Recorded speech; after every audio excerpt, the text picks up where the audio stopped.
Afia I loa le finagalo le atua I lou olaga ma lou aiga ma lau I kalesia ma le vā ma le laolalaga e te alu le afioga paia a le atua O le ala le whaia lea I le tangata le whai mai e tala noa I le atua pe ua tala noa mai I le atua. O le pule a le atua la le unga la kala e le se ngata anga o le pule lea a le afioga paia a le atua.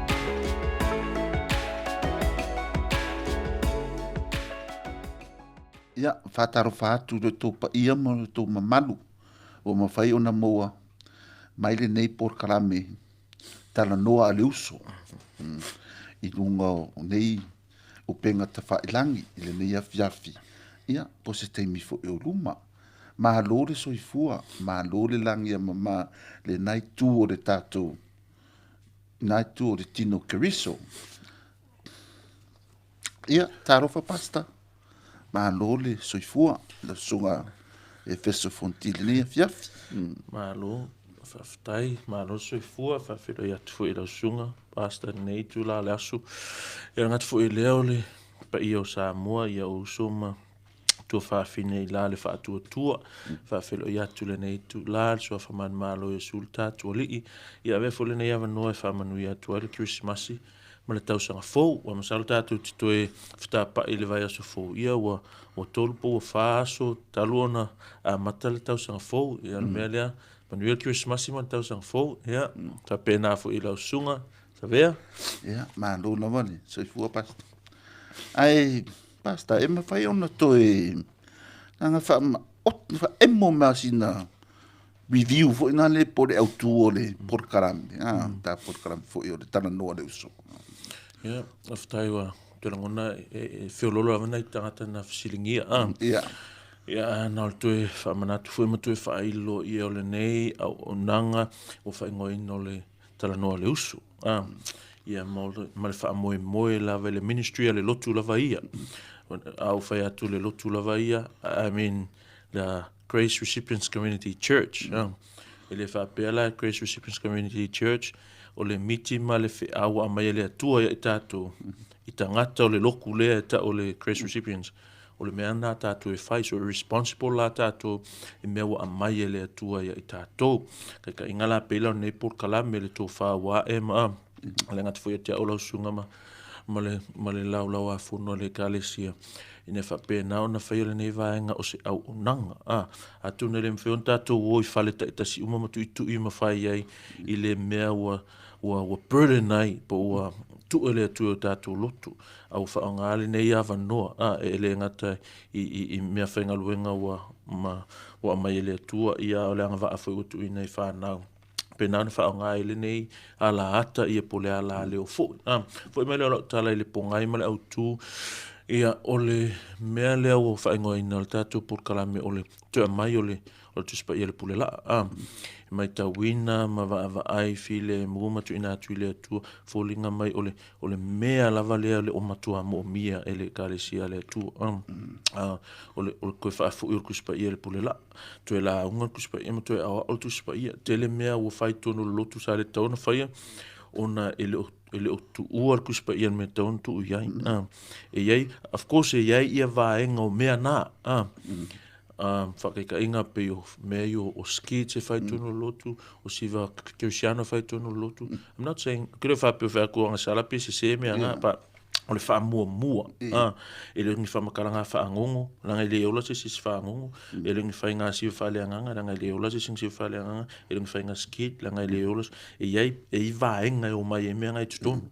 Au le launga ino o le whiong pa I ale atua, langa leo ka koiloa, Paule o le mea o lai tangata. Paule o le mea whao. Mwhai lawa langa fia ma patipatia se e kalesia. Mani tangata wharongo longo le maa nei oni mea whapenga. Mangi kala whaatusa mea pea. But alfesili, all ISIS. Well, simple answer. No, le ai. Asea, leanga fu ele o yeise mana. O le mana e sau mai le upu e launga ina. Mea ngā lawe me kala polo. Ia launga ina. For me preach the word in season and out of season. Launga le upu. I taime taunga le muai, ma taime le taunga le muai, le winga ngā kala, la unga peki fia la unga, peki le fia la unga pe fia I kanga ka pe le fia, la unga pe kumu ele falsa, pe pe ke vai kangaka launga le winga ngal kala launga I taime taunga le muai ma taime le taunga le muai ole fa mafala le I pasta I lo sanguanga e ta tauana mua tu spa ia e le faina lua pe tolu se lo ngai e fai le nga mai lo tu spa ia oro nga lua mai lo nga ko fa solonga me lo e ole upu ale I ka kauanga mua I mea uma e fai tolu ole pe ole winga le na lo sanguanga it's not necessarily chronological pe fai me kako mua le ora nga fa pe nga le kala prioritize prioritical ia o le fa mua le o le fa ta ua le o le afiong pa ia le tu pe lo nga o le lotu le tu e fa o le afiong pa ia le tu o tangata o le tu e fa o le afiong pa ia le tu le winga la nga fa ftai fo le tu ona o le avanoa o au mai ia mafana o au mai o mea whainga luenga o au mai ma tangata o au mai tātou te toe o ngā luenga le sus Kirisiano lava a mo le ministry a le lotu lava ia grace recipients o e le tō wha lea a wa pēranga ia inisi uso Kirisiano o whaia vi ia le tua ia o tātou lava ia ma le whasino manga le tua ia o le mea leo o tātou anga ia o le alo toe whangu ma toe vange mai lunga le whaata ua le fionga pa ia a le tua mea la leo whaingoa ele tātou por kalame lea o le tala noa le usu mai le isi usu Kirisiano le isi usu Kirisiano ia manga e foi pasta e isa ulua mingu ke moa o se kau faa ilo ko ele mea lea wala i ona whaingoa na uva aia ko ele I ali ka episode mua pele manoa ia ona ole manatu fo ilea mai les Kirisiano o le kala kuspa I o le tatu fai o le atua tau tamaina e tātou le atua mai kara Yesu o vatu ia te utou lea manuia po le right e ta ua I outou o tali ma whawhine o le atua a whaapela ua tua le atua ia oe ua tamā le atua ia oe tamā le atua ia au lo inga o le vā au ia oe o le uso ia Ara wa ai koe o le upu lea o le uso I le ngana kusipa ia o le upunga Adelphos ia a te whamtala ina o kuwhakasinga ngā upu e lengi e lua o le tasi po le tutusa ia ma le afu po le manava like same and the womb so in other words o oema we from the same womb not ele whapea physically a le whaalea nganga lang vena whame Yesu o whana wina I tātou I le nganga o le atua ma le a whangoinga la tātou por kalame le tala noa le usu o tala noa lesi usu tala noa tuta ua o le whana o le atua I lesi whana o le atua ia ma le mata upula lea ua perdena I le atua o tātou loto o le koe au mai le o kuspa I le pule la mai e koe la aunga I le tuspa ia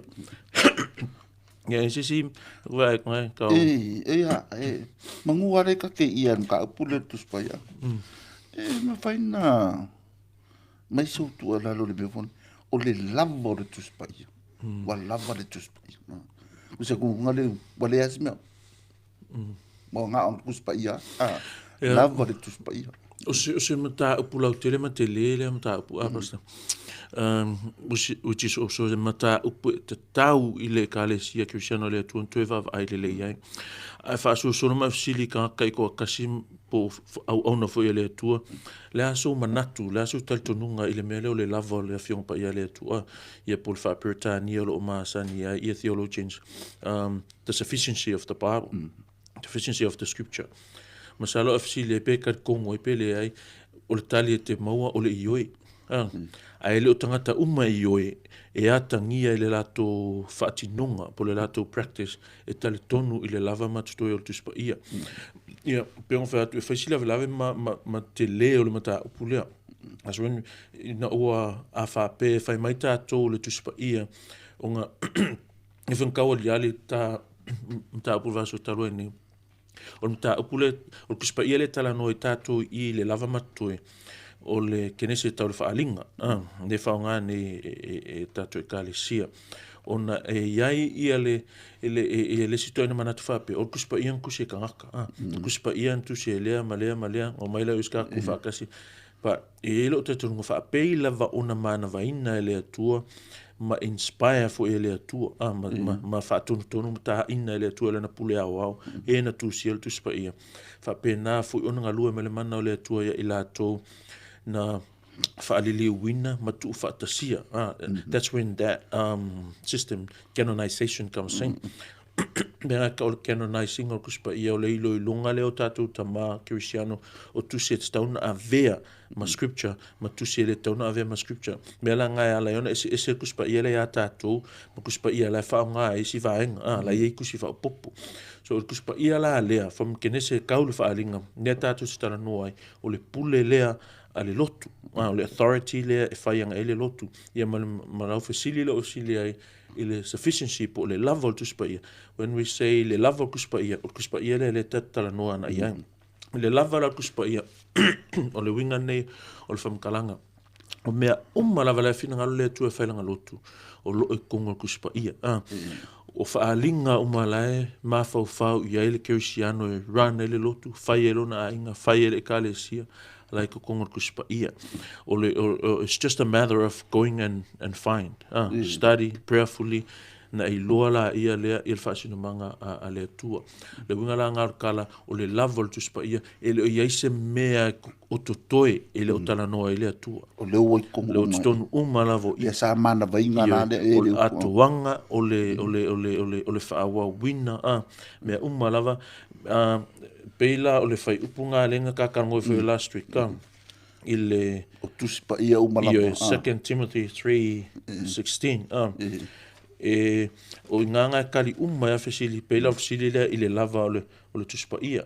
peila o fai atu le fiong pa ia le tu e mo tangata o le tu in order afia I loa tangata o le tu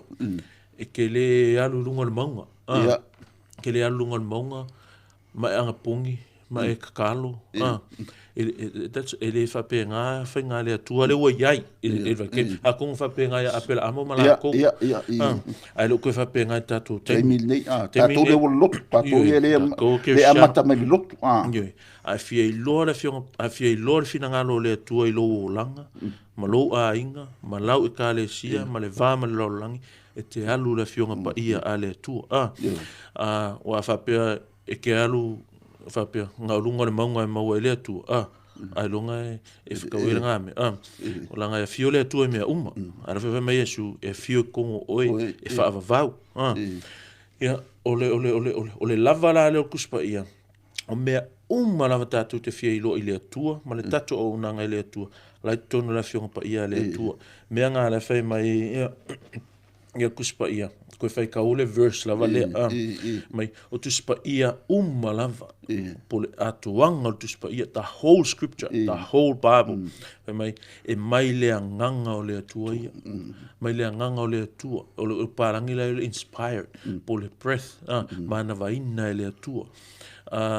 a fa pelanga manga vainga ele atua no inga o le fina ngalo le atua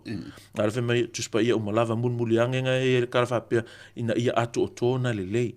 avanga I kele o kemi fa ngale upunga le atua po le lava ile lua fa upulava le su ngoma mas full fitu o le atua la a sau no le atua pe mana vale atua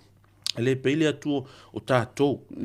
e te me fa ko ia utala e sel mera o loto ale tu la o lona fina ngalo le wa ia mana vaina fa mai lo ka kuspa ia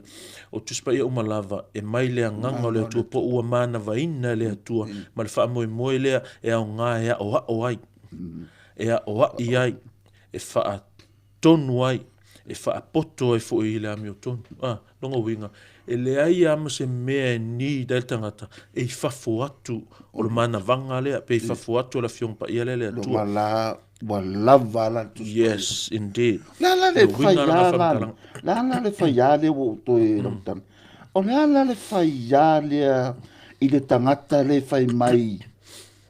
e tala noa I le atua pe ua tala noa mai le atua a lewa iai le fasino anga o mea ngā le te tau o le ase sautu alaro lenga wa e isi fai mai e tala noa I le atua ia le fo lau a mau mai o le upule na mana mai ngai le atua ia ma o lava fo lo ngala fa tala noa I le atua lo mo e fo nga me o le lava la le upule o le lava tuspa ia le Se pe se tu la le tu la ngapa. Ma ero sili basta. Se amaka fa pela utala se upule se fuma fitu mai ina ia ato to ona le lei ai o le tangata o le atua. Mai le sili le ale fai ia ale ato anga le fiong pa ia le atua. Fa fea unga relate le ale fa fea unga kova ai ia ile lava le matangata le fe men karango ile atua. Wa ele tu se ai le moni male malama mal fengo fi ona iloa o le mea la whaatonu tātou tu spa ia tātou talo wa ka kokalo wa e tala noa i le atua wa o ina fo i tātou i le kale sia le atua a tātou communicate pe so taima le atua tala noa tātou i le atua e ala tatalo a e wheta lai mai le atua i tātou e ala i ana fionga ia o le ka konga ko le lava o fionga pa ia le atua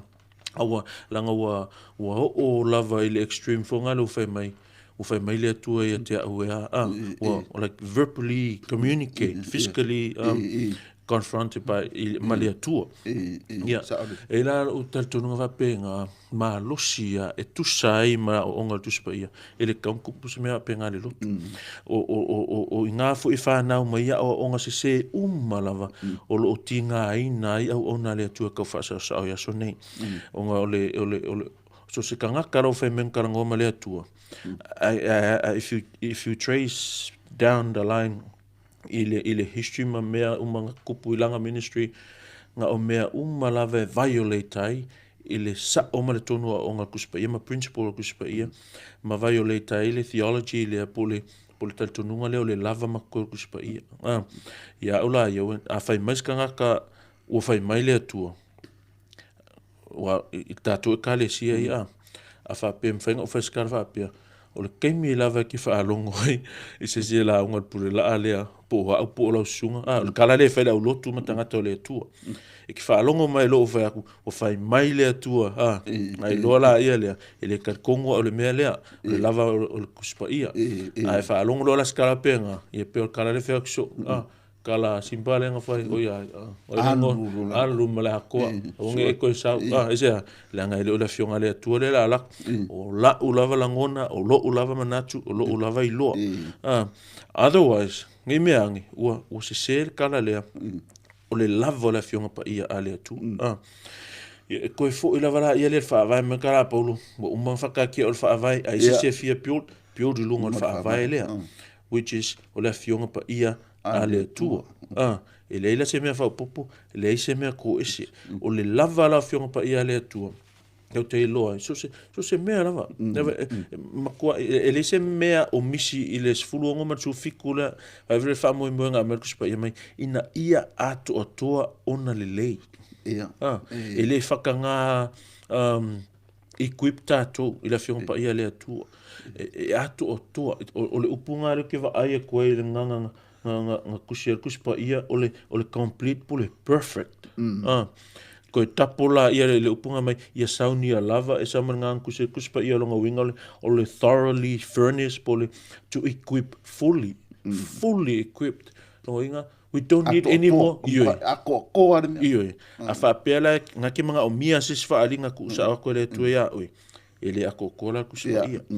a fia mana o ele running ma le fengo le lokwa how this and that ele operating o le lotu me langa talo o ele atua enga lua mai le nganga o le atua I loa nganga ile fasi no manga tu spa ia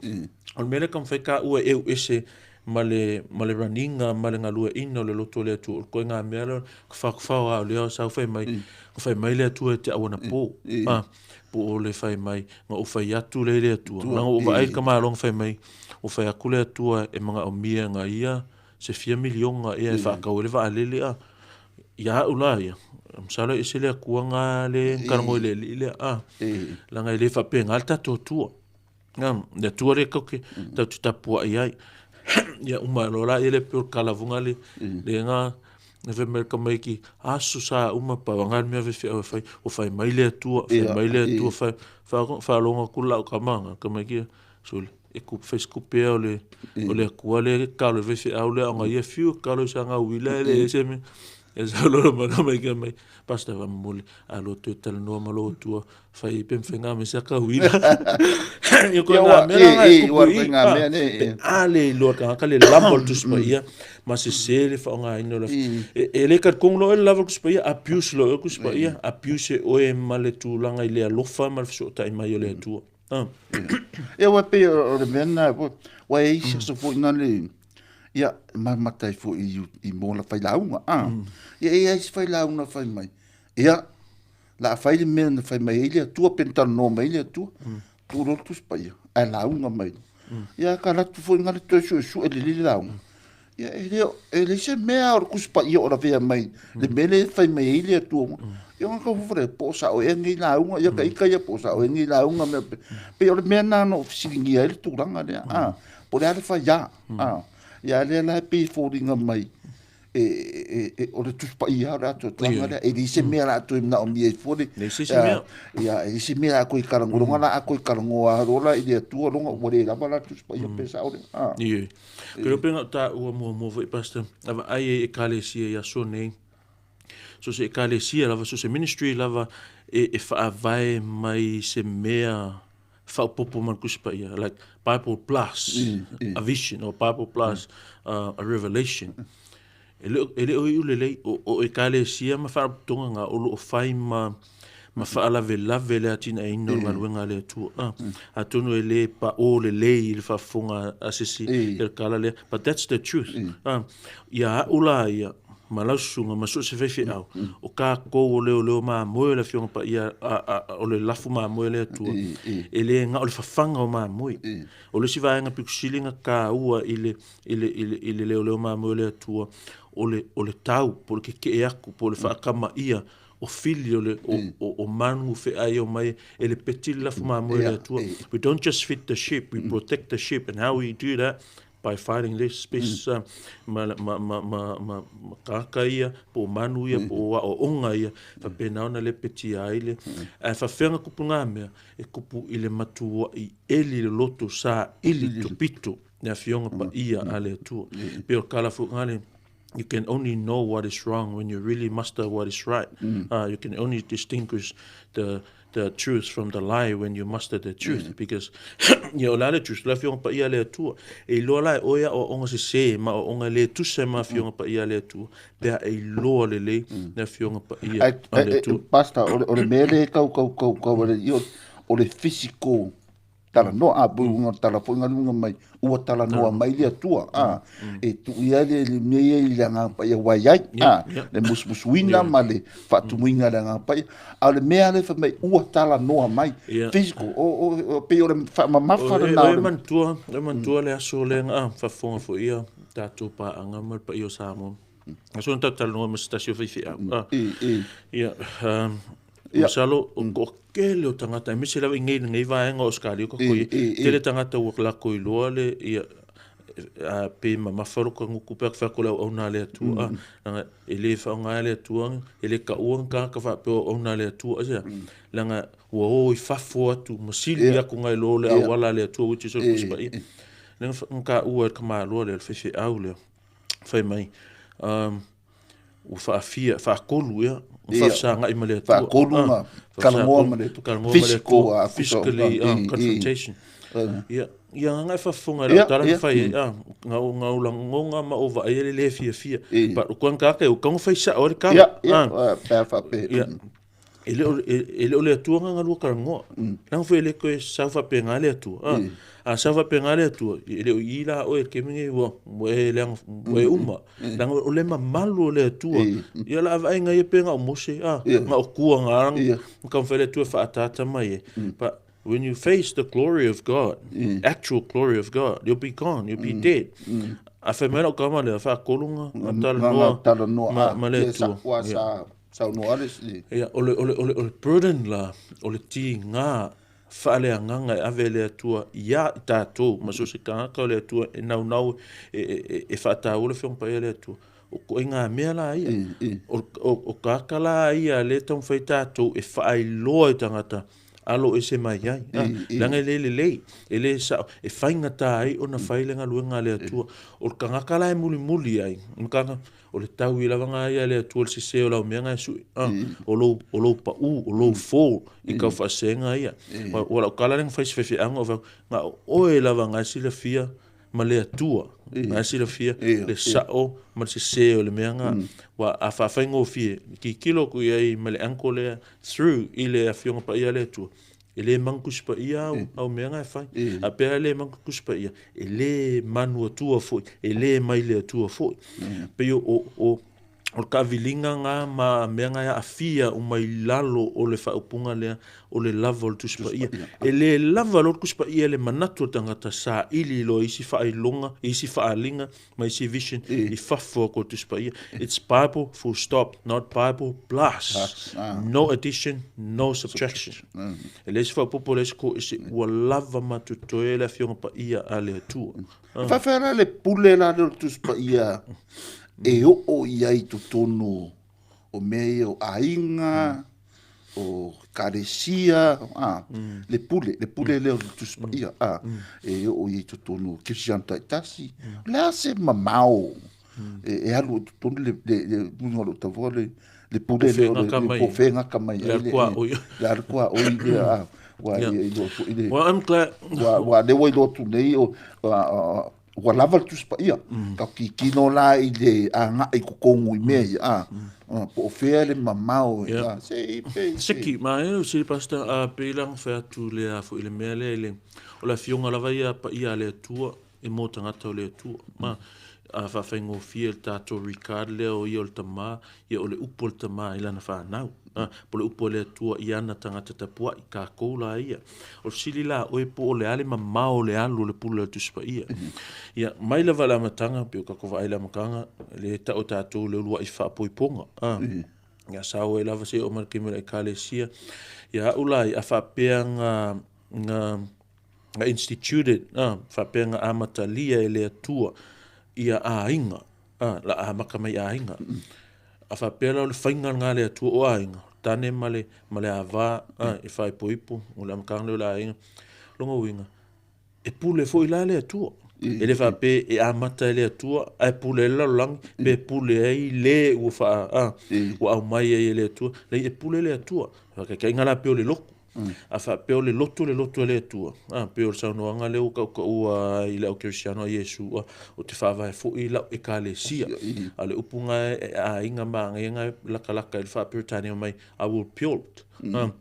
lo ngana kala e fausia e fa vai na Yesu e atia e Yesu o mai kala asa polo fe mai o apostolo ma perfetta o ma tu manu Yesu ma polo tu screen so fe mai a fiatia sia e lungo fa vai le o uma o fa vai na longo winga la o le kale sia le tua e fai I tapula amal fasino manga ale tua e le aila o lo fsili po fenga kama le pula kuspa wa fa fengo fi are pas e le senga ka anga pula kus e pula tuspa ia I mea malava le loto le tua o le loto le tua fa apela va onga pula le tua I mea malava nga loto o ngaio o iai le pula ala fiong pa ia le tua you know how I always say per kalfaku when the Bible speak God speak when o le tala no mai o le tua tatu not verbally but through his word e ala mai la na fiong pa ia mea malava le loto le tua e fa tulanganga ma fa so onga ma le fausia o kangaka e fau se lau pasingi fau la fionga pa ia le tua a wanga e se vangoa e ofia ia o filosofia ma o psychology ko e filongia o ke lo ma mea but has to be 100% le pule ale fionga pa ia le tua pe loku la pe a inga fa le tua pule a inga fa le tua a inga ia wa o menga konga ele la langi uma sadly o isi ka ele lo le tua mena fa ko le fiong pa ele tua mo tanga to le o lunga ali Cristiano la mala to fa na Cristiano la kongo le lotu Cristiano ele senga ka anga le pule le fiong pa ele tua mea uma fa kongo pe me fa me awa ke exasperate lo fa o te fa ono lo fa now do not provoke your sons o nga sfaka ka ngare fa a fe mai fa nau yo to si sta yo to matu o ye sau ko nga upu nga ka ye le pule au le upule ale tu le pule mai o totina ye o tonga wa ye o totani fa peo nga wa ye le kalesia ile tu mai vola o totani o tu lo fa tu va fa peo na lo fa o le tu ile kalesia so ele ma fai ska ka ele je pule nga fai le mea na nga o le tangata ye le pule au le pule le ska o le pule ale tua la le winga la kala ele se ngata anga o le pule le ale fiong pa ia le tua o le me o ye le pule le tua me nga o ye ia lana fiong pa ia o le o ile tua kala ngoa mai fa piong kala ngoa ya mose ma fa piong kala ngoa ye su yonga so au lo ile na fiong pa ia tautala mai e tātou e mea mea la ngā a tātou fia I loa, whasino manga le atua I o tātou a inga lotu, ma kio sianta I o tasile whainga o tātou o langa ele nei lalo langi, corrupt o tātou o lai, tātou te sa ili la fionga le atua, prayerfully, sa ili la fionga pa e le atua, ma te talo, e mai, e wha maoni le atua, wha whianga le wha asingo me le atua na fionga, mua mea pasta masangi lawan kauro ma wham, ke ma whawhau ia, tama ai se ame e lo ai e isi kirsiano mele ulo isi kirsiano ai se ame mala malama isi kirsiano e lawa fionga ai le mala malama isi kirsiano ai se ai fiu isi kirsiano e la onkus pa ia ai le lo lava me tona ilo ai se ame ilo e isi kirsiano e le ia sa onkus pa ia mea la fiu isi esa ili ia ula that comes down ile olanga le personal olanga kakaia ma le motive ma le fa moe e ala I ona fia I lola fiong pa ia le atua ia uia e ala onga kako fia I lola fiong pa ia le atua ina ia sa o tatou sta inga ia sa o tatou vi ia o le atua wa o mea umala tatou te faile au nanga I tono le e kale sia le atua e fa lango ilo tatou loa e ala fai skaka mea la tu te faia e fa lango la tu loa a sa o la le loa sa o foi le fai sa o foi uska inga sa o foi le ma pe on fexu a tatu ta po ele tua ele pule ka ko nga ka po e e ka po e tu sa male o mai o tu spa ia pe me fanga le fa maoni mali mal fa nganga ko nga ka po inga o ka po inga nga ki ka po e o fa ko nga pe o fa inga nga pe fa pengalo wingo lo pe o winga tonu na o fam talanga ai ke fimana o lava I le ngaso longa malanga inga o le nepo kara me pasta o le tu lava I loa el fai au mal fai la unga mal fai a unga it's about time o kaunkoe kukuspa ia me kaunga ia kon ko kukuspa ia el pule la ale tua e manga vainga na kalala fe mai polo mai o fai upu mai e o ele ta savalinga ma le tatu faso o nga vange la ia le o mata upu o ngalo ia pe o mele le ta o le su nga tu spa ia we execute ai ele contact lo ia le ngana tu se tu spa ia ma fa mo tu si ai o nga te la ngono lo ia mata upu o nga so swani fo le tino ke riso ile ta o le mele o ko mai o le kuspa ia pule la o makara polo